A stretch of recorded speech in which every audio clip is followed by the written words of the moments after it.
Say Swift on the tour. Better get you one. That's all I'ma tell you. Stand by. Better get you one. Games will not. That's clean, too. Boy straps everywhere. Glock with the beam here. Mossberg over there. Machete on the wall. Got a pair of Dracos downstairs. I lead it dope wide open. Bet you ain't gonna walk in here. Big move on this purse shit. This camera's everywhere. Barely even use it. I'm just not listening. 30 clip. Zombie max rounds with the green tip. High beam flash. If I flick it, you can't see shit. Drum hole 75. Could probably take 76. Spring so tight. Fuck my thumb up trying to stuff the bitch. Slanted muzzle tip. Look at me with that wood green. Still got the Taurus pocket rocket that I ride with. Everything legit, so let me talk my shit. 2 clips take what that make. 10 times 6. Niggas ain't no threat to me. I'm watching all this real niggas. Too much to live for. Be damned if I go next. And we rolling. In there. We rolling. We on the Ave, man. I got that's a good brother with me, a good special brother. I'll let you introduce yourself and what you do for the people that don't know, and then I'm gonna get into my spiel. What's good, man? I'm Lamaris Rodgers, Lansing, Michigan, born and raised. I'm a firearms instructor, so I teach firearms safety and self-defense classes here in Lansing. And before we get going, man, I ain't want to come to the podcast empty-handed, bro. So What you done do? Come on, brother. Aw, man. It's your birthday, man. You don't give gifts on your birthday, man. You know hold on, y'all. He done came through, ain't playing no games. Weaponry. Glock don't just make that, man. Weaponry. And I always see you with the flamethrower, so I'm like, a smoke bomb would be perfect. Look at this, y'all. My boy done came through. It came through serious. Oh man, gotta put these up. Somebody gonna try to steal these from me. So that knife is ridiculous. You can Glock you can knife? stab a car with it, bro. It's insane. My boy done came through with the Glock Blick. Man, stop playing, man.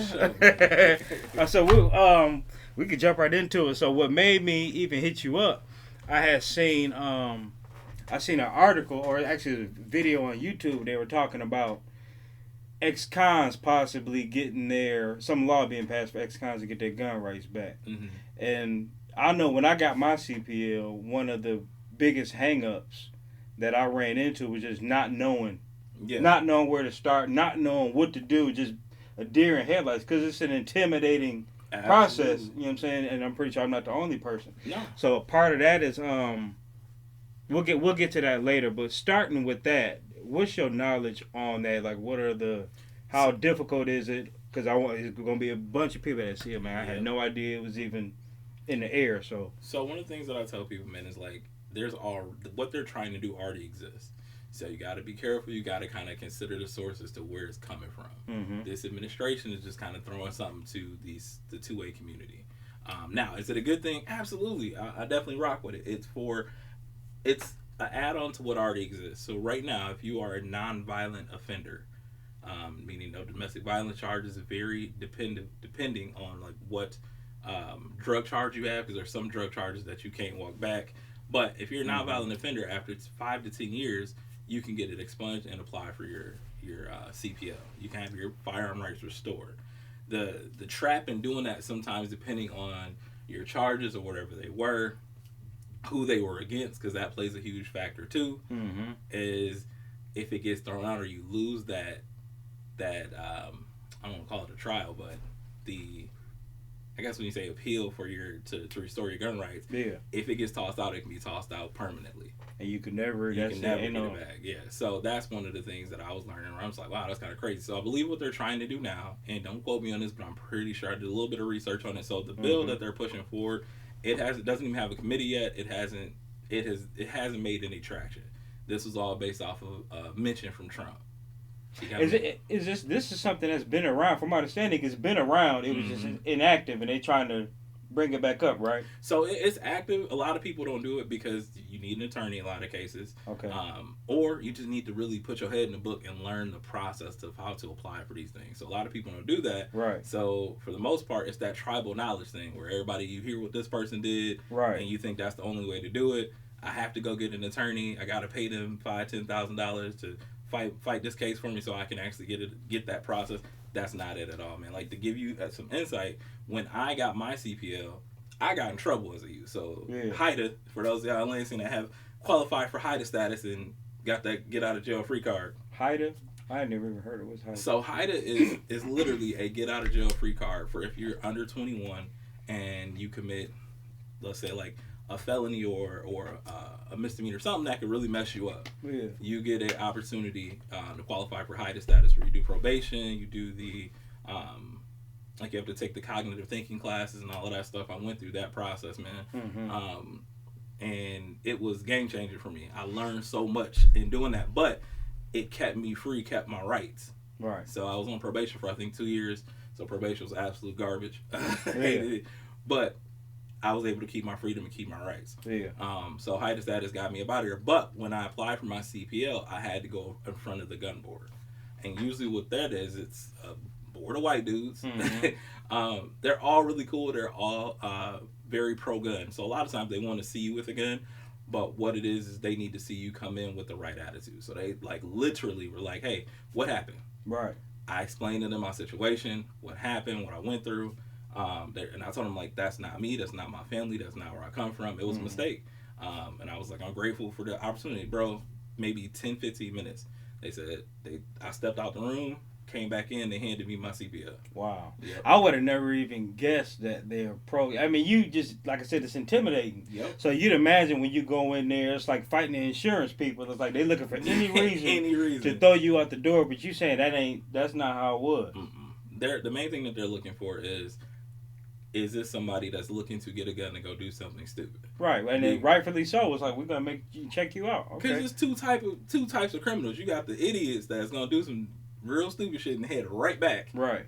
And then you have the person that's like genuine, like, nah, I messed up. I don't want to go that route. I'm trying to do it for the right reason. Is the process still the same with getting it? Like as far as the hours and the gun board, is all that, or has any of it been like more lax within the last couple of years? Like compared it's been lax. So like during COVID, that was when CPLs went through the roof. Everybody and their mom, bro. So I remember going buying a gang of bullets, but I didn't know. Yeah, that makes sense because it was yeah. So, bro, I went from working at the state to COVID hitting, leaving the state, became an instructor in 2020, really 2019, and in 2020 I was making what I was making at the state just off doing classes. It was a blessing. Like it was insane. There were so many people, bro. Like I'm pretty sure we trained within 2 years like 1,500 people. Like, it was crazy. So, our classes was always packed, like, nonstop. So, then after COVID, so I would say, like, 22, 23, it dropped off dramatically. Slowed down big time. What was the reason, you know? People got comfortable.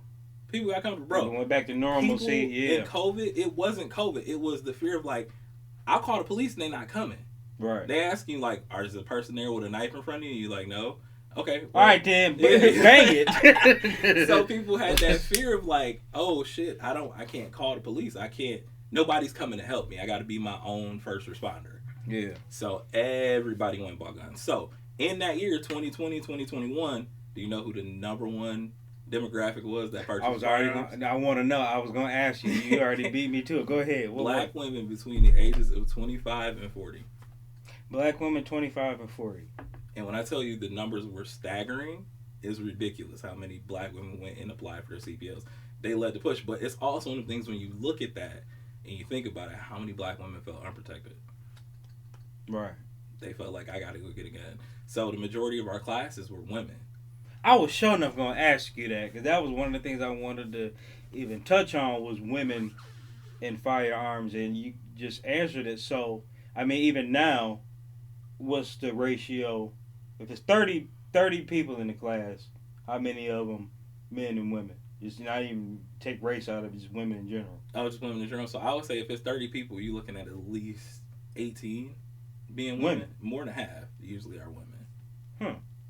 So, because dudes have that machismo thing where it's like, oh, I ain't got to take a class. I'm going to go get it.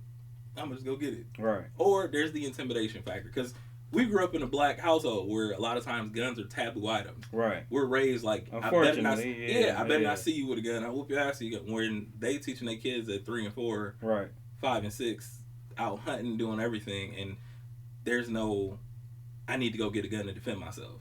With them shit, I need to get a gun because the whole class pissed me off and I Right. need to take them all out. So that's the difference. They get educated. So a gun becomes just like a pair of scissors. So a lot of parents ask me, when should I teach my kid? You know, I'm scared. They're like, first question I ask them is, did you teach them how to color with a marker? Did you teach them how to use scissors? Right. How to Make carry it a simple. knife? Yeah. Yeah. Like so they don't run around with a knife like this, right? Right. Like okay. How hard is Safety. it to teach them to keep their finger off the trigger? Don't point the gun at something you don't want to destroy. Yeah, man, before I forget, I want to ask: is keeping one in the head, is that proper preparation or is that risky? If you don't keep one in the head, do you think bad guys are gonna wait for you to be like, oh shit, hold up, wait, give me a second? Right. Yeah, no, absolutely keep one in the head. If you're not comfortable carrying with a round in the chamber, that's what we do the classes for. We can teach you the process of how to get comfortable at home. You do the training, you do the practice at home. Carry your gun around the house. Sweatpants, bra, whatever you need to do, however you're going to carry it. Carry it around the house with nothing in it. Then carry it with a magazine in it for a couple days. Then carry it with a loaded magazine in the house for a couple days. So you get a different variation. Yes. Okay, makes Get sense. a dummy round and put that round in the chamber. That gun is never going to go off unless you put your finger on the trigger. It's simple, right? Unless it's a 320. I think people only bring that up and get paranoid about it because they see the instances when kids get a hold of them and pull the trigger and then killed themselves or and shot somebody else, which that's a freak accident. That ain't something that just... That's negligence. It's It's negligence. a training thing. Like, if you teach your kids, so to give y'all an idea, I got guns everywhere. I have a ton of guns. Dude. Yeah. Like, I own a lot of firearms because I'm a firearms enthusiast as well as an instructor. Like, I love guns. So some people like Jordans, some people like cars, some people... We into them guns. You know, hey, I like guns, guns, man. Gotta have the straps. Yeah. So my kids learned at a really young age, and my daughter is really clean on where she like, yeah, I'm trying to go to the range. Your daddy going to the range. Mm-hmm. So I've been teaching them since they were 7 and 8. They've been handling firearms. They can shoot all my guns. They solid with it. But it's the training of just the basic 5 rules, man. Like, don't point the gun at something you don't intend to destroy. Mm-hmm. Keep Your finger off the trigger. Treat every gun like it's loaded. Know what's beyond your target. All these things, like when you have those core things, it's real simple because with kids you only got to tell them once or twice, and it's burned into their head. So like my kids, even when they play with their Nerf guns, if you look at them, their fingers like this. Or when my son is playing PS5, his fingers are like this. It's a natural thing. It's embedded in them now. Yeah. Do you got any friends or family that, with you being a gun enthusiast and an instructor, you got anybody close to you that still don't believe in guns or own a gun? Absolutely, bro. Yeah, so I had a family member in the class. I'm not gonna say their name, but I had a family member in class that kept asking questions during class. I encouraged questions, but the questions became, I mean, do you really think you could take somebody's life? You know, you think you could do that? That's just a lot. So for men especially, I always hit them with this. You have a wife and child. If somebody breaks into the house and they have a gun, you're at their mercy. And I'm like, how are you okay with that? If they're harming your wife and child, like in your head, you're not willing to take it to that point to protect them. You know what I mean? Do you even care about your family? Yeah. And you hate to frame it like that, but bro, I mean, it's one or the other. His answer messed me up because his answer was like, I don't know. And at that point, the conversation's over. Like, all right, man. There's nothing for us to talk about at that point. Like, all right, yeah, cool. I remember when I worked at GM, I don't know how me and his brother got to talking about guns, but he was telling me the same thing. Like, he don't really... When people say they don't believe in guns, I'm like, there's nothing to believe in. But that's, I mean, whatever. However they word it. Mm-hmm. So he was telling me he don't really believe in guns. And then I didn't badger him about it because I learned that's one thing you're going to learn the easy way or the hard way. You better get you a gun. So not even a month later, he come into work and he walk up to my cubicle and he's telling me about, it was some years ago, something happened at the Meridian Mall. There was an active shooter. I don't know if you remember it. But he was out there when that happened. Mm-hmm. And he said he was in one store, wife and kids in another store, and they wouldn't let him out. Yeah. And he was like, I've never felt so helpless in my life to where something is going down right. Because who thinks that the actor, you do all the trainings and watch the videos and all that, but nobody ever thinks that an active shooter thing is going to happen for the most part. And it did. He happened to be there. He's like, I do not like that feeling, and went and got his CPL, and I was telling her, like, dude, that's all I'm telling. It's being ready. It's being prepared. Not saying just because you got a gun that you some villain. Not out being here. complacent. Like, that's all it is, man. So a lot of people are just complacent. That to me, that whole like I don't believe in guns thing, that's a complacency issue. It's not about that. Like people have an issue talking about violence. We live in America, bro. Like what wasn't founded in violence? You want peace? Prepare for war. Like come on, man. That's biblical. Like so, another thing I wanted to run by you. So with this recently with the rapper, Detroit rapper, All-Star JR, with him. You familiar with what happened? Mm-mm. So it's a rapper was down in Houston, got into it with some dude over his baby mama, some random shit. They run into each other in a club, and the Detroit rapper gets jumped.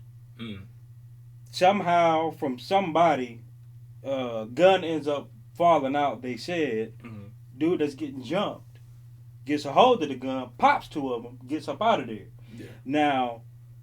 Obviously, that's a self-defense case. You're getting jumped by 8 or 9 people. You better get the blasting. Do what you gotta do. But what I was wondering was, okay, when it's somebody got to take the rap for that gun, and 9 times out of 10, it's registered to nobody. So how does the law work when, okay, well, especially in Texas, we know, okay, this is self-defense. You did what you had to do. But who has to take that charge for the gun once all that smoke clears? If nobody claims it, everybody just, we don't know how that gun got there. All we know is somebody got shot. Who do you think takes the charge in that case? So that's going to be state by state. But in Texas, what I can tell you is what they would do normally is they're going to look at the case, review everything, obviously, and they're going to come to the conclusion it was self-defense. Now, all they're going to do is backtrace that gun and try and figure out where it came from. 9 times out of 10, they're going to show up at your door. If it's your gun and you never reported it stolen, they're going to show up at your door with a fine or a potential charge. Like, hey, you're being charged or you're being fined. Like here in Michigan, I believe it's a $500 fine. You have to appear in court. I think there may be possible jail time, but it's just a failure to report your gun stolen or missing. Say it was reported stolen. No questions asked. At that point, if it's reported stolen, there's nothing they can do unless they nobody. Nope, unless they can trace back. So in Michigan, the big thing though, if you don't report it, whatever your gun does, you did. Yeah, so with the Oxford people, where their son took the gun to school and shot up the school, now they in jail. The wife is trying to get out, but it's like everybody was kind of, well, maybe they should know. That's our law. If whatever your gun does and you don't report it stolen, you did it. You're responsible for that. So like that's why we have this thing called like a, it escapes me, but like a designated carrier, like people authorized user. Who is somebody that you authorize to carry your guns? You know what I mean? You have to have that trust. So like with me, it's my business partner, it's my wife, my kids. I trust them. Right. So if something happens, or if I ever need to be like, here, bro, take this. Or when we go out, like when I'm with Lawrence and we go out, a lot of times I don't drink. I'm not a heavy drinker, so I'm usually the designated driver. Right. I'm also the designated carrier. So if you've ever taken my class, designated carrier. Yeah, you see me with the case. Where I put a bunch of pistols in the case. I will have that case when we go out. So if my boys go out, give me y'all guns. We're gonna be drinking because guns and liquor don't mix. That's a quick way to get up out of there. Get you up out of here. 0.2% is what your blood alcohol content has to be. 0.02. What is that? A shot? A beer? What is 0.2? Mouthwash. If you mouthwash with scope, you been gargling? Come on. Yep. You mouthwash with scope. 0.02. So like I don't know if you know Rob Thomas. Rob is like 320 pounds. Yeah. Solid dude, all muscle. Rob took a shot just to test it. He works around cops. Rob took a shot. I believe it was Don Julio, and he blew at like a 0.18 or something like that. Now at that point he had just took the shot, so you don't know if he's going up or going down. Right. But just taking a shot, and then you already done. He was already, and he was carrying. So this boy was like, "Are you carrying right now?" He said, "Yeah." He's like, "All right, well, we're not gonna test it again, because if you test him again and he's 0.03, now he committed a felony." That's a felony. Yeah. Another scenario, and I always like these random, because this is stuff that actually I've either heard of it actually happening or just randomly thought of it. So 2 people riding in a car, one got a gun on them, they get flicked. My question is if this is the same across the board, like is it a federal thing or is it state by state? So me and you riding, we get flicked, and I tuck my gun under you'll see it's your car. Nobody claims it. It goes to the driver, right? And is that the same as far as you know across the board, or is that a state by state thing? I think that's the same across the board. unless you in like New Jersey, New York area where they treat guns like the devil. Y'all got a gun. Everybody getting Them reciprocity laws is like so weird because it's almost like the places where you probably would need it. You can't take it. Chicago, so Illinois, Cali, Cali, all of that New York area. So everything over there. Pennsylvania's another weird one. Where it's wild. All the places where it's wild. All the places where it's wild. So I go to Chicago. I am not afraid to keep it real. When I go to Chicago, my gun is with me. Now, when I travel there, you keep your gun in what we call transport mode, where the firearm is separate from the ammunition. Mm-hmm. That means ammunition in the glove box, gun in the trunk, inside of a case of some sort, right? Completely separated. Yeah. Now you can take that anywhere in the U.S. because it's your right to bear arms, right? Wait a minute. Hold on. You saying... Run that back. What do you mean anywhere? They didn't reverse them? If it's in transport mode, it's legal for you to own a firearm. Right. You can own it. But the way the states get you is you can't carry it. If I'm transporting it, I'm not carrying it. So think about it like this. If I have guns and I move to California, I move to New York, I'm just transporting it. I'm not carrying it. So as long as it's in transport mode, that's safe. But again, having a CPL is the way to go. My dream, my hope, while Trump is in office, I don't have much expectations, but I'm hoping for universal reciprocity. It only makes sense, man. It's like if I'm a law-abiding citizen, I'm not just a law-abiding citizen in Michigan or in Ohio. It's like it only makes sense. There's ways around it, but they're expensive. So like one of them is being a private investigator, which technically deputizes you, I believe.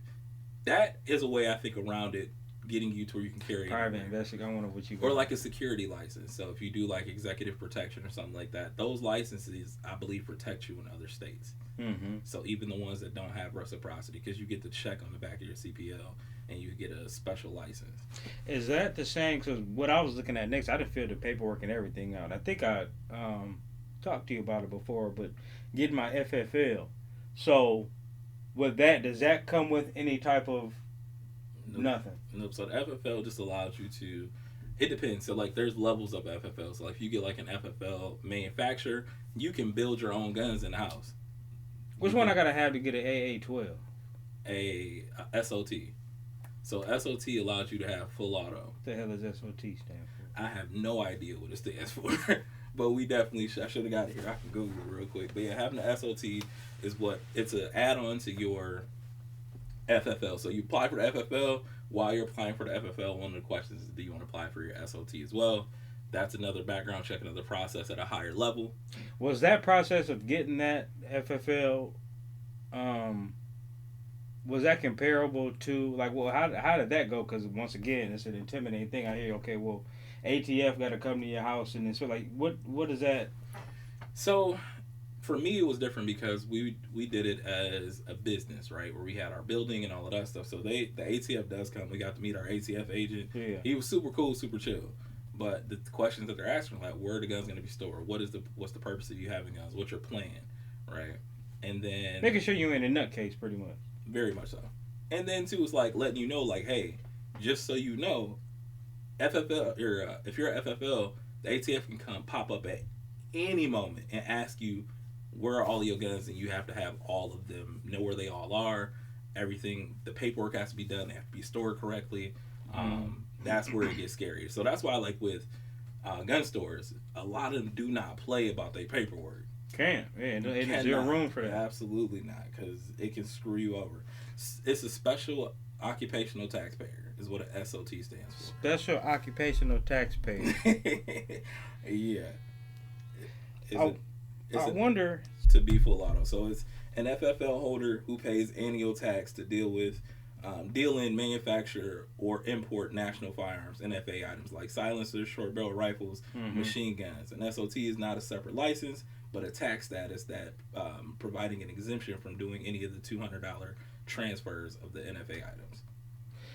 I seen a video of two black dudes that were talking about, this was around COVID, that had the FFL, and one dude said that, is it true that you make, the money is in the accessories? 100%. There's no margin in guns. So like, not just guns, we're like partner with them, right? Where we can go out we take our classes to not just guns after. So like, Yeah. if you take one of our classes and you want to get your first gun, we'll go out there with you. Yeah. And a lot of times they look out for you. People are always like, oh, so I get a discount on the guns? Like, no. You're not going to get a discount on a gun because there's no margin. Realistically, they don't make their money off guns. I've heard that, but I So if you ever look at the MSRP of a gun, it's usually like a couple $100 under that they'll sell it for. So like the Prodigy, right? I don't know, we'll do the Echelon. Echelon is like $1,200, right? That's, I think the retail is $13.99. So normally you'll find them for anywhere between like $1,100 and $1,200. Realistically, they're probably making maybe $100, maybe $100. Oh yeah, it ain't no. No. Most reliable manufacturers for you personally. Okay, so what's your top? Give me top three, top before five. I answer this, I'm bougie as shit. So my guns are expensive. You know a little more. You give me the bougie answer and then the regular affordable answer for people that's, you know what I'm saying. I'm a Staccato fanboy, hands down. So I'm going Staccato off rip. They have a what's called a white glove policy. Any issues with your gun, they literally get it and get it back to you in days. Staccato. Okay. So phenomenal, super expensive, but phenomenal. Smith & Wesson, untouchable with their stuff. They almost have the same type of deal where if you have any issues, Smith & Wesson is going to take care of you, no questions asked. Usually anything American made for the most part makes it so much easier to contact. I definitely tell people, do your research, look up the Google reviews, that shit counts. But big names, Smith & Wesson. SIG-Sauer is actually really good. I think they test their products on people before they actually test them. That's why. Huh? So like, so they just make shit. SIG comes out with the dopest ideas. They're always groundbreaking. Yeah. But they don't put their shit through the. You know what it is? They are. What was the COVID vaccine? Moderna. They're Moderna. They're Pfizer. Pfizer, Moderna. You know how they did this with the COVID vaccines? They didn't test it for years, like they supposed to. They're the Moderna, the gut. So SIG does that a lot, where they come out with these amazing things, but you got to really pay attention. So I personally never buy SIG's first generation. Whatever they come out with, I don't get the first gen. I get the second gen where they done worked out the bugs. Somebody got $500. They just went and got their CPL. Female, dainty petite female. What would you suggest that something she can handle? I mean, because I always say you better off knowing how to shoot a 22 accurately than getting a big ass Desert Eagle and first thing I'm gonna tell you, a lot of people have this mentality like I gotta get a 40, or with dudes it's I gotta get a 40 or a 45, and I'm just like the second in a class somebody pull a 40 or a 45 out, me and Rob looking at each other like, oh shit. That's just a bad. It tells me you can't shoot. When you go to the range and you actually shoot and you train, you understand that 9 is doing everything that 40 and 45 is doing. And stopping power is bullshit. There's this thing in the past few years that's become real popular. You dropping game on them right now. Run it back, DJ. Say it again. 9, go back. 9 is doing everything that 40 and 45 is, if not better. And I have way more capacity. I have less recoil, so I have more control over the gun. And I have a faster cycling rate, meaning I can run off 6 rounds in you in under a second. You be on there. I'm going to have to patch one of them videos in, too, because you be in there getting it in. Like, Metal Gear Solid. It can be crazy. Now, for real. Now, under a second is exaggerating. But realistically, about 1.5 or sub 2 seconds, I can do a bill drill. That's what it's called, 6 rounds. Try that shit with a 40. You're going to miss 4 of them shots. You might hit 2. Good luck. So, a woman, 9 is a good place to start, or something? I'm telling her to go with a 9. We live in Michigan, so 380 is dope too. But we live in Michigan. What do people wear in Michigan during the wintertime? Thick ass coats. Carhartt. I have seen a Carhartt stop at 380. So what was the distance? Like how?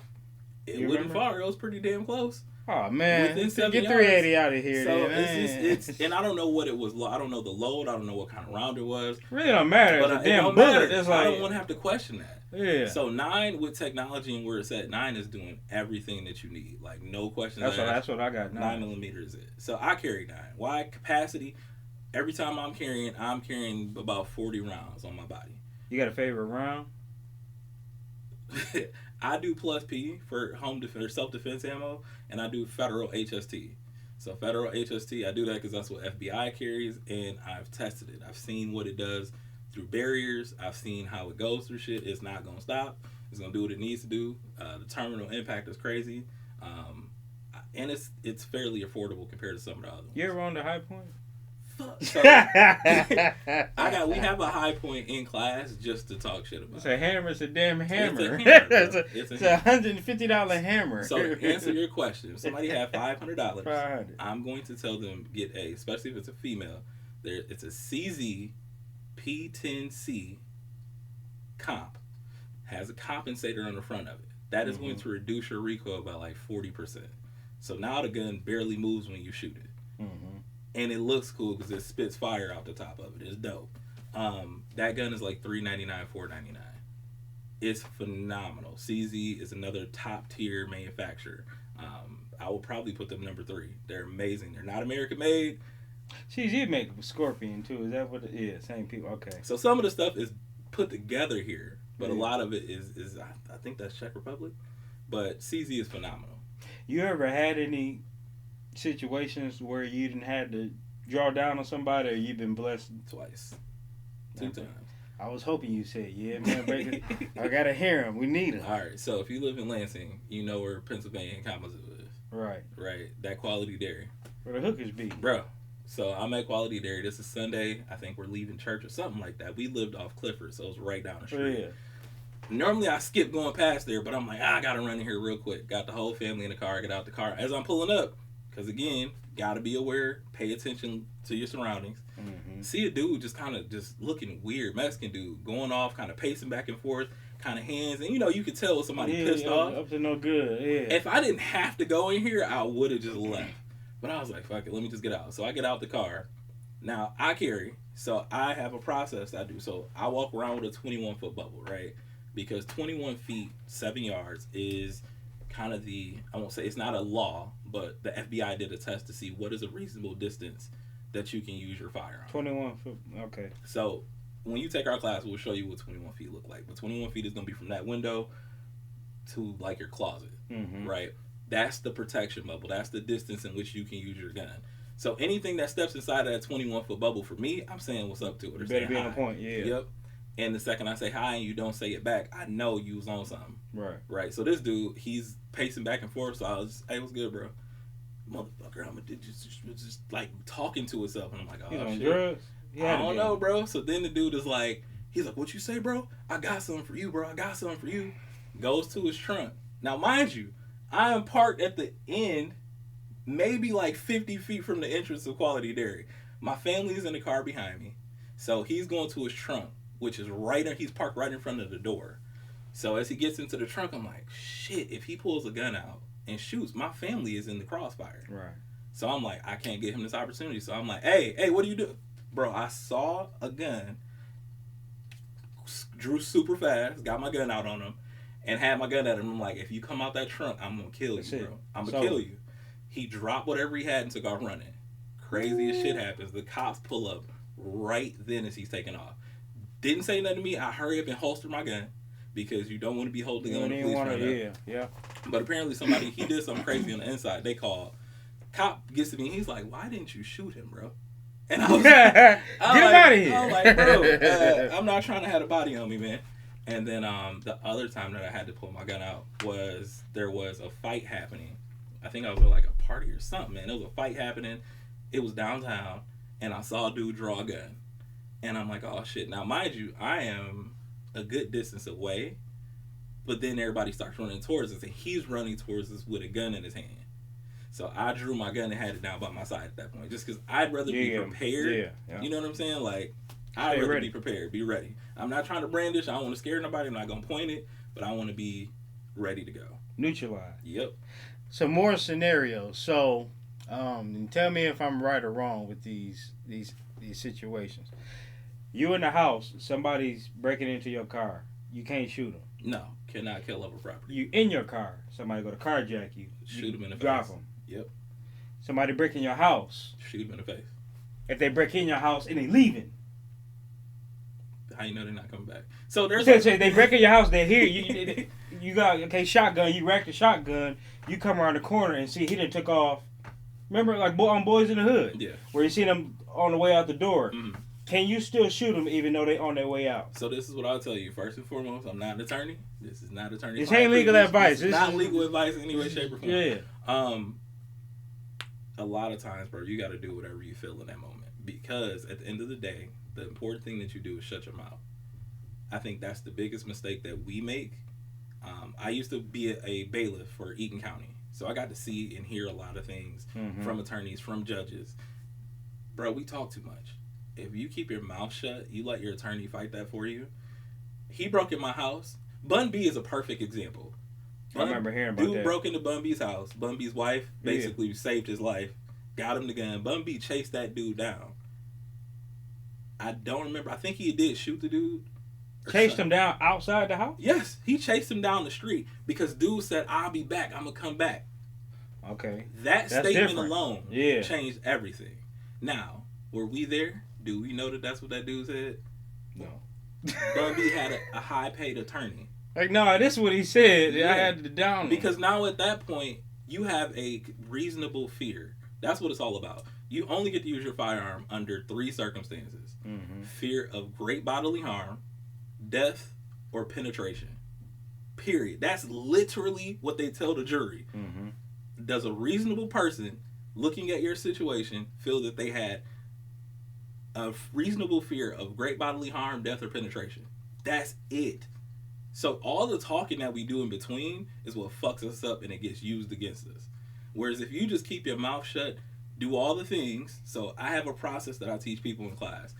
If somebody breaks into your home, your firearm should be ready to go. Do not leave your room. So a lot of people like to try and go find people in their house. That's how they get killed. Because if that person has a gun in modern, and I'm going to give you statistics. So right now, statistically speaking, when there's somebody, a burglary or somebody breaks into your home, there's usually 3 to 4 assailants. Those 3 or 4 assailants, it takes them 6 seconds to get to your bedroom. You are better off waiting in a room because you know your house better than anybody else. Right. I can hear 2 steps by my front door, and I know exactly where you are. I know how many paces it is to get to you. Right. Right.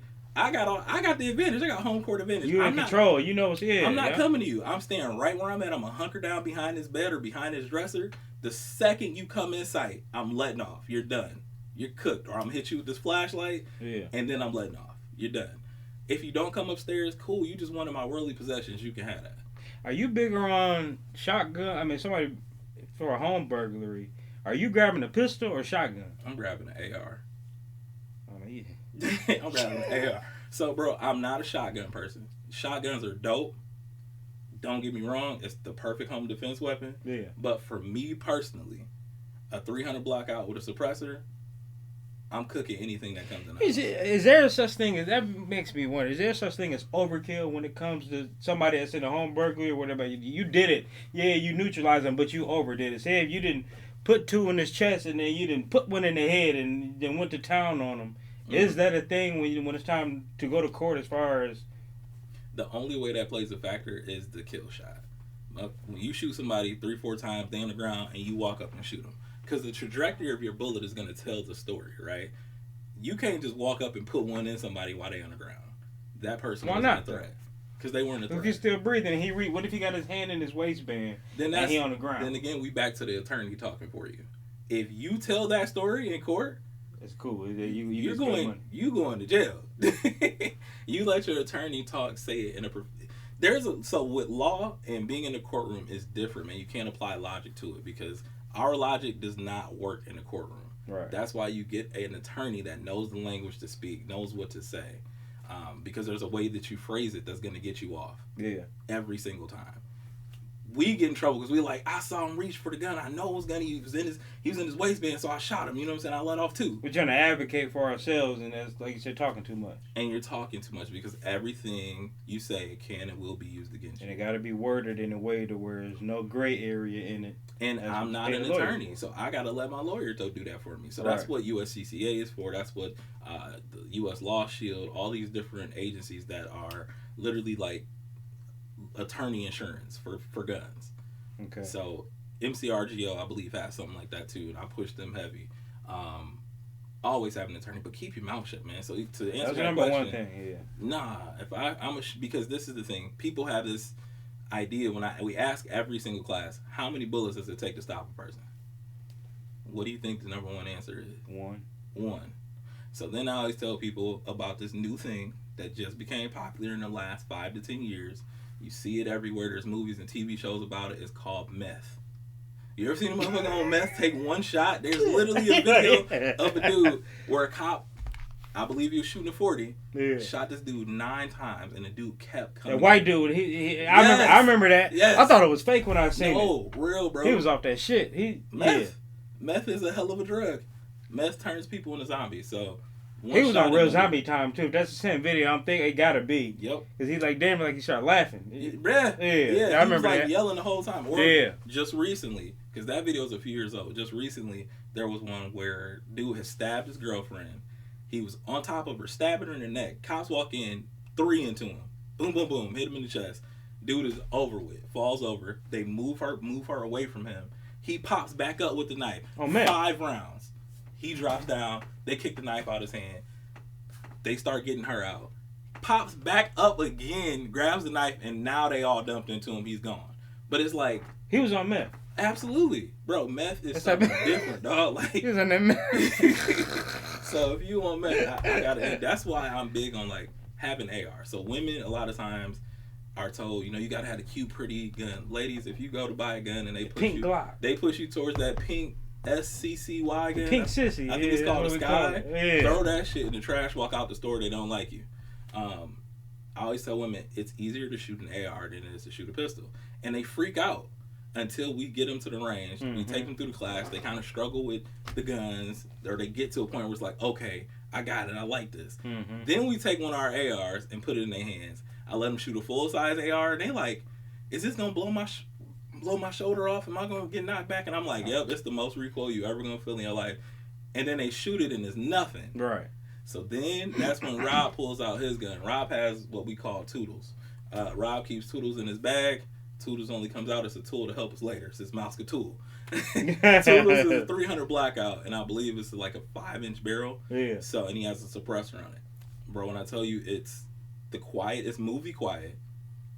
It has a 30-round magazine, and it's absolutely ridiculous. And when women shoot that, they're like, oh my God. That's what this does? That's what this is. So if y'all ever want to see it, I'm going to make sure Rob posts a video of it. Mm-hmm. I had to send it to you so you can see. But a lot of times when women get to shoot those guns, they're like, oh my God. And shooting an AR is easier than a pistol, because with a pistol, it's this. You're out here, right? Right.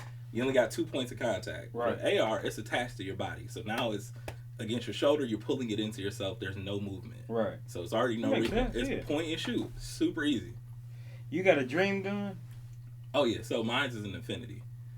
Infinity is a handgun manufacturer. So guns and cars go hand in hand, right? They do. So when I talked about Staccato earlier, Staccato is the Corvette of guns, right? It is the entry level to the supercars.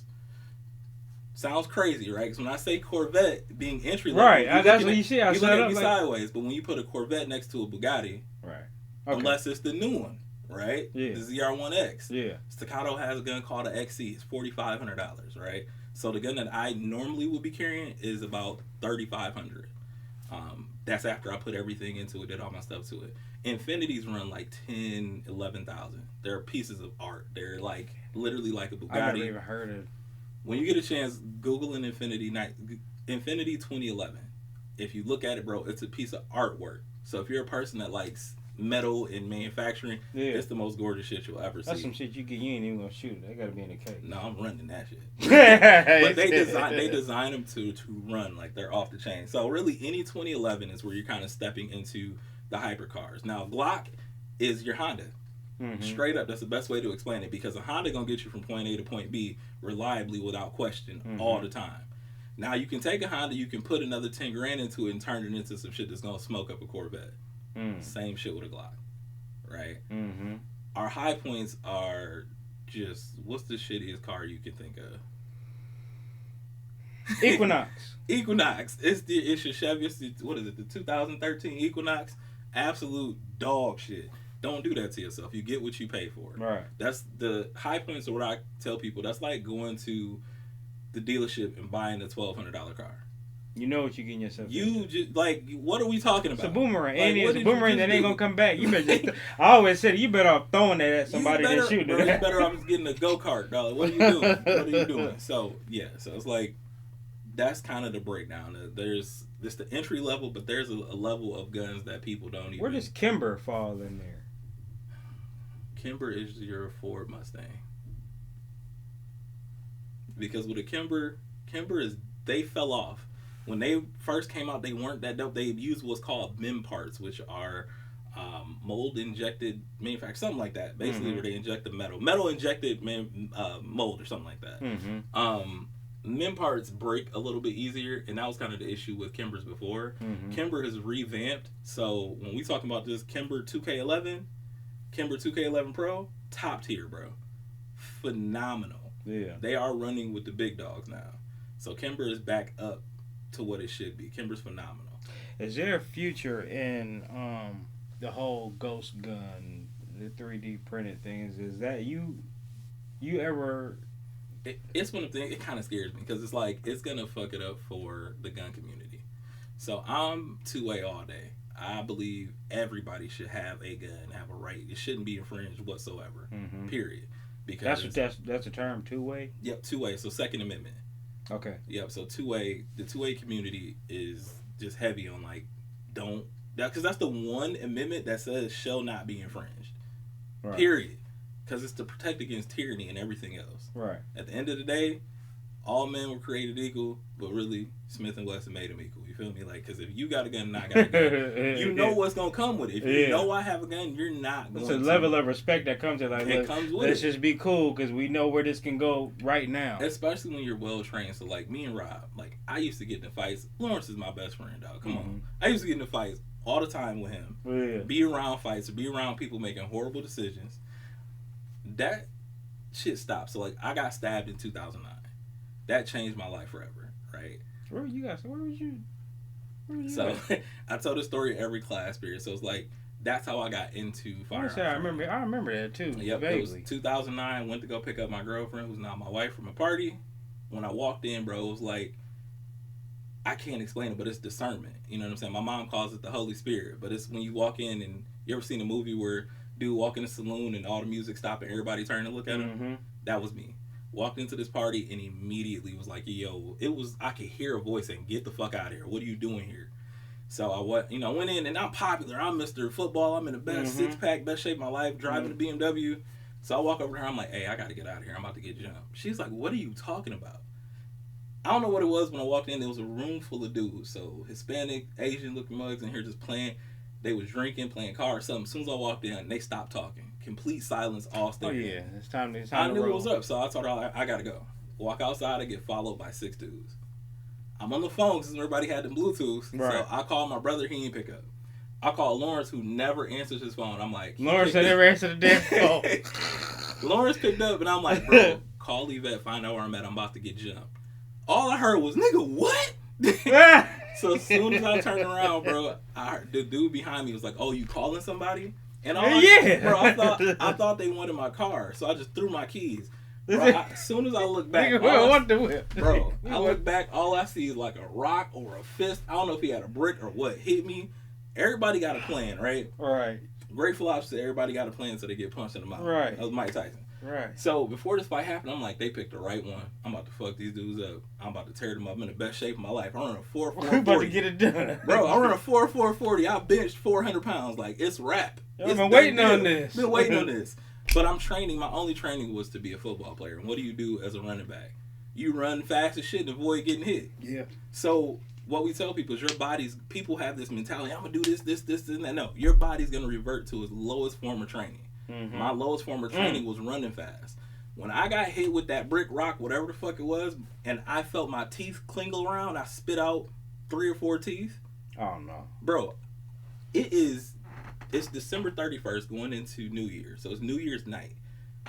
It is like 7-8 inches of snow. It's, I think, like 20 degrees. I had on Timberlands, heavy ass baggy No pants. cleats. No Nothing. cleats. Big ass coat. When I tell you I covered 2 blocks in like 2, bro, it was like had been 3 to 4 seconds. I was blazing up out of there. As soon as I got hit, spit out my teeth. Trucking. I don't even know how I stayed conscious. Took off running.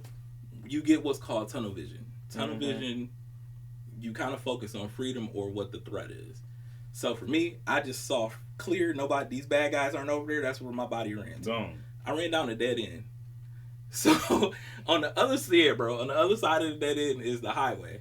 Where was you at? Hold on, man. Where was it? This is in Lansing? Yeah, bro, yes. This is like the You was on Baker. East North side. No, I was like the East North side. So, man, so at that point, I'm like, all right, I'm back into fight mode. So, you know, everybody knows what fight or flight is. Right.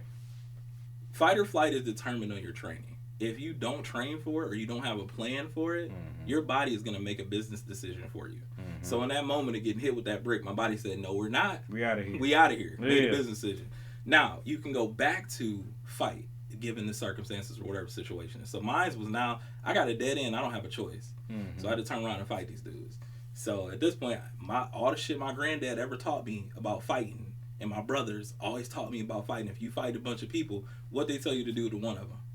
You gotta make an example. You gotta make an example. You gotta put it break on that him off. person. Break him off. Yeah. So that's exactly what I did. First dude run up, I hit him with everything, bro. When I tell you he was out of there, I've been in a bunch of fights, but I never wanted to hurt nobody. Yeah. Bro, I stumped his face so hard. I'm talking about face on concrete, stumping him out. Stomped his ears together. I was trying to kill him. So I'm fighting these dudes, and one of the things that ended up happening, long story short, was at the end, I got back to the dude that knocked my teeth out. Because in my head, I'm like, he gotta go. Yeah. Because I'm like, I don't even know what I look like, but I'm like, he gotta go. So I get to him, and I'm giving him the business, and out of nowhere, mind you, all of this shit is happening. So like, my girlfriend is arguing and fighting with one of the dudes. My cousin is screaming, crying. And somehow Lawrence is on his way. Yeah. And but I couldn't hear none of that because you get it's adrenaline, everything. It's called auditory exclusion, where your brain focuses on what it deems important. Yeah. So in that situation, I was focused on the threat that was directly in front of me. So I could only hear what he was saying. Now I didn't hear all this other shit that was going on, but this dude said, "Hey, bro, you got it, just run." Why would you tell me that while I'm beating your ass? I'm on top of you, whooping your ass, and you like, just bro, you got it, just run. So I just kind of stopped, bro. Got punched in the back hard as fuck. I'm like, damn, who hit me that hard? Turn around, it's a little short Asian dude, bro, arm covered in blood, holding a knife. And I'm like, I know he ain't just stabbed me. Bro, immediately felt something warm run down my back, take off running again. I'm back in flight. My body said, nope, we out. I'm out of here again. So at this point, bro, I'm screaming. It ran twice. Or I'm screaming. Conditioning kicked in. Bro, I'm telling you, that they had to be looking like, how has this nigga got this kind of energy? This nigga keep bouncing. So I take off running down the street, but I'm bleeding profusely. So at this point, I'm starting to pass out. Luckily, it was this white dude. He saw what was going on. I passed out right on his front porch. He came outside, shot his gun in the air, kind of dispersed the crowd, dragged me up on his porch. I'm like, I'm dying. I'm about to die because I'm spitting blood out. Now I realize it's because I got my teeth knocked out. I'm thinking, you get stabbed in the movie. Thinking internal bleeding somewhere. I'm about to die. So yeah, that was my situation. Where did you get stabbed on the side? About like where exactly? Right in the middle, about 1 inch to 2 inches away from my spine. So Wait a where minute, your back starts to fold? Right. So right inside the fold is where I got stabbed. Super close. What the doctor said, once was on the operating table when I got to the hospital, the doctor was like, first thing you want to do is to check to make sure the tip of knife isn't in you. Right. What they said was that had I not been in the shape that I was in, I would be paralyzed. So when he stabbed me, he's a little dude. My back muscles clenched and stopped the knife from going any further.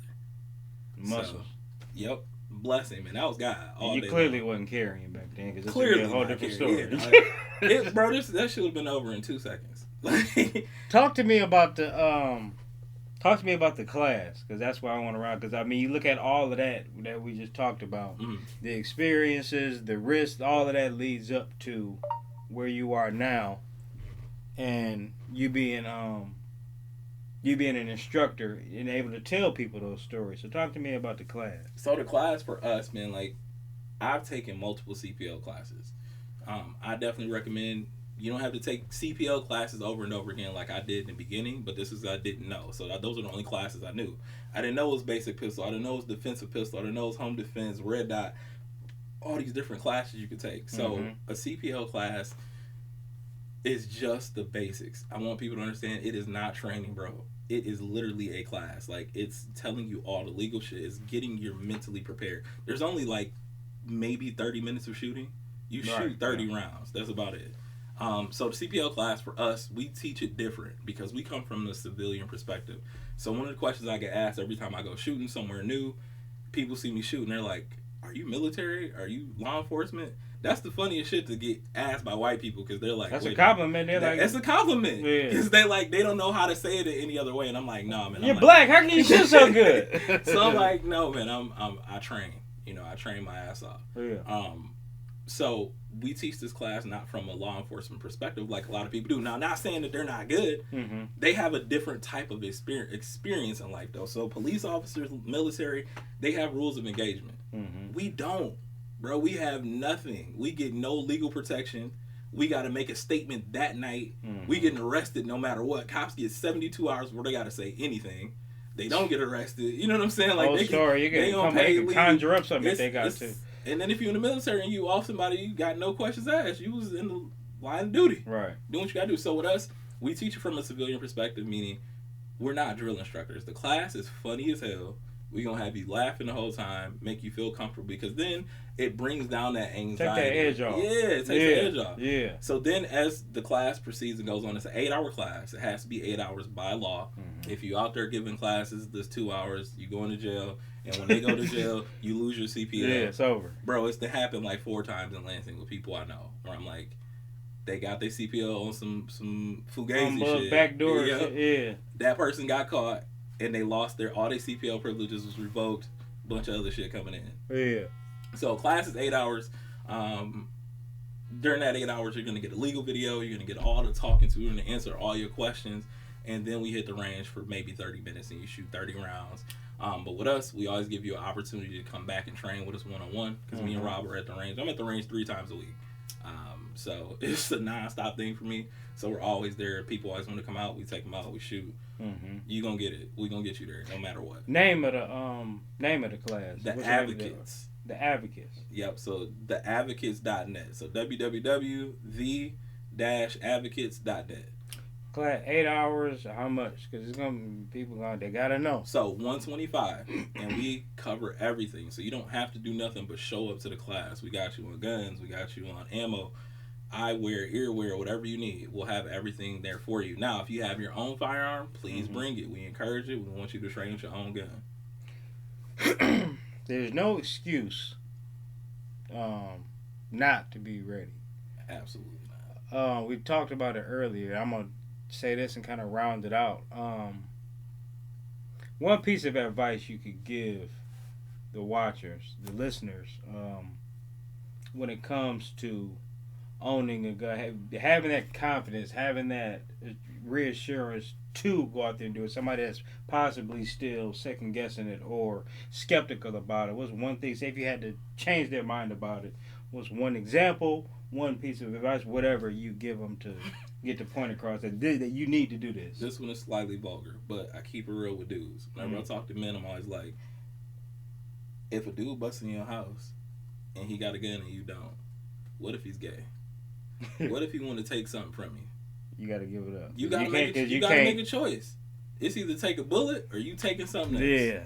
So that should be the end of that. That's the end of the conversation. Like, at that point, I have to defend myself. So for the people that are on edge or have a fear or anxiety about guns, I would absolutely tell you to take our class. There's other great instructors out there. If you don't want to take it with us for any reason, let me know. I'll send you to somebody else. It's all kind of no, y'all going to the Advocates. But come to the Advocates, man. That's what we specialize in.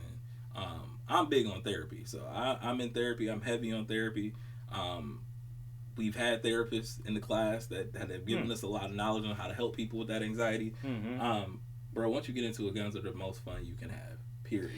I always say it's a peace of mind that you don't know you need it until you have it. Yep. I told my cousin this. I'm like, dude, when you got your CPL, you even like as black men, police treat you different when they pull you over, bro. Because they know they get a. It's like they can judge a book by its cover in a good way. Like, okay, well, this ain't no knucklehead. So one he thing went through all of it, you know. One of the things I've experienced in court, and Rob is a FOIA analyst for the Michigan State Police, so all body cam footage, all of that. Yeah. He's the person that watches it and redacts it, so he gets to hear the microphone, see all the shit that we don't see. Mm-hmm. Me and him both have heard police officers pull people over, walk back to their car with the CPL, and say, "All right, he's a good guy. He's a good guy. He's a good guy." I knew I wasn't tripping. Bro, I knew I wasn't one tripping. of the questions in the class is, because, you know, as we teach the sections, we have questions at the end. We'll Right. ask. So, does having a CPL get you out of a ticket? Obviously, the answer is no. But my answer is always yes, bro. If you know me, you know my family. I come from a car family. Mm-hmm. You a car dude, so I know you've had this experience. I don't do the speed limit. Right. I used to get tickets left and right. Once I got my CPL, that went out the window. I have not had a speeding ticket since getting my CPL. I look at it like being in the military, getting pulled over. Exactly. When cops get pulled over by other cops, it's like an unwritten. Okay, we here. Yep. We on the same page. At some point in this book, we on the same page. Yep. So It as long as you ain't doing gives them nothing, mind. you know what I'm saying, completely off the wall, then yeah, they gotta get you. Best advice I can give a black man: stop putting your wallets in your back pocket. Put them wallets in your front pocket. Keep your ID and your CPL together. When you get pulled over, it's one movement. Right out that front pocket. Here you go. Hand them both. Your demeanor when a police officer approaches and how you hand them the CPL and your license, Mm-hmm. you don't have to say a word. Because the next question out their mouth is, "Oh, do you have your gun with you?" Right. Yeah. Where is it? Oh, it's right here. If You put them at ease completely. If you don't have your gun, say you forget it at home for some stupid reason, Mm-hmm. and you get pulled over, do you still have to, like, what are the ramifications if you don't present your license, even though you don't have it? No. You only got to do that if you carry it. But I'm like what we just talked about. When they see you got a CPL, they treat you different. So why not? I give them that CPL every time, and then they'll ask, "Where's your gun?" "Oh, you know what? I don't have it on me today. Right. I'm not carrying." And you know the question I normally get after that is, "Why are you not carrying?" Right. now we got a man-to-man Yeah, conversation. now we got What are you doing? What are you doing out here? So it changes everything. It's a game changer. That man. little bit of handing them the CPL and your license, bro, it puts their mind at ease, because it's like, I know you paid $125 or $100 to take a class. Mm-hmm. You paid $115 to go get fingerprinted and do the background check. You passed the background check, you got your CPL, and you probably wouldn't spend another $700 on a gun. Right. I remember my first time getting pulled over after I got it. That's why I'm like, that cop came back with a whole different tone. The interaction was only a couple minutes. Like you say, here. Quick. Chill. Right? Let you go. Have a good day. So there's more of a benefit to it than Mm-hmm. just being able to protect yourself. It make life smoother. I ain't gonna lie. 100%. Now, when you go out somewhere, that's the other He's thing. lazy. Yeah, you got a peace of mind to where it's like, okay, well, I know if something pop off, worst come to worst, I can protect myself, I can protect my family, as opposed to I'm just a sitting duck because. So that's the other thing that goes along with it too. So not even just that. When you train, everybody I know that's a hothead, a person that got into a bunch of fights, did a bunch of stupid shit, Mm-hmm. once they get a gun and they actually train, all of that goes out the window. Because it's a difference between, like, you never see MMA fighters or boxers getting into street fights. Right. Because they know the level of violence that they can bring to any situation at any time. Right. So whenever I see these shootings and it's 30 rounds fired, nobody hit, I'm like, how? How? You're not doing any training. If I'm somewhere and they like, Lamaris Rodgers fired 30 rounds, there's 28 bodies behind it. 20. Period. Good accuracy. There's no question. 28 bodies behind it. And I didn't get the other two because I put two more into somebody else. You know what I mean? So that's literally the thing. And when you know that, you carry yourself differently, because now you know shit ain't really worth it. Right. This gun is only as a last resort. It gives you a whole different perspective on. I walk away from so much stuff. One of my favorite things. It ain't worth it. We tell people, Rob tell people, hey, you got it, dog. You got it, man. Hey, you got it. Because if it go there, then I don't feel like doing this to you, man. Bro, yeah. And if I'm being recorded, if there's a camera on, I want that camera to see me back I did all away, I could to, yeah. trying to avoid it. My hands might be folded. I'm hands up trying to keep the peace. The most dangerous people are the ones that don't want no problems. Yep. That's the simplest way to put it. The ones that can really do something to you don't want to. And I always tell people, if you don't believe it, man, watch some videos. Watch how fast people can draw. I want you to, next time you are sitting chilling, I want you to set a timer and then think about how long it takes you to make a decision. Mm-hmm. Right? You could even have a gun in your hand, a Nerf gun. I want you to hit the timer and pull the trigger. see how much time it took from you hitting the timer to pulling the trigger. Yeah. I guarantee you I can draw my gun and get a shot off faster than that. That's that training. That's training. That's And that when you can repetition. do that, we good. Where can I let these smoke? What can I? So anywhere just not around anything that's flammable. Because technically... In my backyard? Yeah, you be fine. Oh, man. Yeah. With the flamethrower. Oh, yeah. I got That's gas why in I got that it bad. for you, I got dog. gas in that bad That's boy too. why I got it, Wait a dog. minute. So how am I'm trying to think of how I'm gonna do this. It might go down tonight. Hey, I look, ain't- when you film the intro, that's the idea. Because then you can drive your car through the smoke. You can come through with the flamethrower through the smoke. Yeah, man, I'm keeping them good use. I feel like I feel like we covered it, man. I don't really got anything else that I obviously, you know, whenever you done talking about something, the light bulb will go off. you Like, already I forgot. know. But this time I actually feel like I feel like we touched on everything, sure. man. Last words for the people. Once again, tell them where they can find you, and we can chop it off like that, man. For sure. Get with us, man. Lamaris Rodgers or Rob Thomas or Mike Lynn on Facebook. You can find us. We're the Advocates. Again, that's www.the-advocates.net. That'll get you to our website. You'll get to see our full calendar. Follow us on Facebook, Instagram. I'm there. You'll see us. I post our classes all the time. I post our videos. So anything that me and Ray talked about today that you want to see, you might not believe it, go to my page, watch my videos. I have it in the description. With that being said, man, this has been I like this one, man. This might be my favorite one, man. I appreciate you coming through. Happy birthday again, brother. Appreciate you, man. What's your plan now? Man, I'm about to go to the crib and pass out, dude. Like a 38-year-old man. Hey, absolutely, dog. I appreciate you, Yeah, brother. for sure. We got to get you to the range too, man. Man,